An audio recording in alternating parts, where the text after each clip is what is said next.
আসসালামু আলাইকুম বন্ধুরা, সৌদি আরবের শহর থেকে আপনাদেরকে স্বাগতম। আমি এই ফেসবুক পেজের মাধ্যমে আপনাদের সাথে শেয়ার করব সৌদি আরবে আসা ও আমার বর্তমান অবস্থা। আজকে শেয়ার করব কিভাবে সৌদি আরবে আসলাম।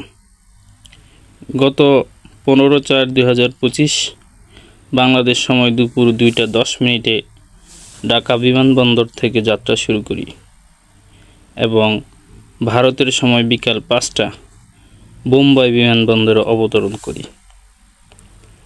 বোম্বাই বিমানবন্দরে আমাকে প্রায় 12 ঘন্টা যাত্রা বিরতি দিতে হয়। ওই সময়টা ছিল আমার জন্য একটা কষ্টদায়ক সময়।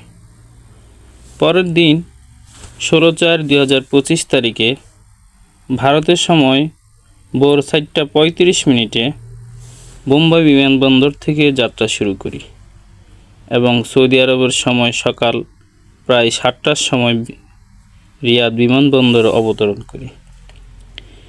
এভাবেই আমি বাংলাদেশ থেকে সৌদি আরবে আসি। আজ এই পর্যন্ত, বাকি গল্প বলবো পরের কোনো একদিন। সবাই নিজ নিজ জায়গায় ভালো থাকুন, আল্লাহর শুকরিয়া আদায় করুন।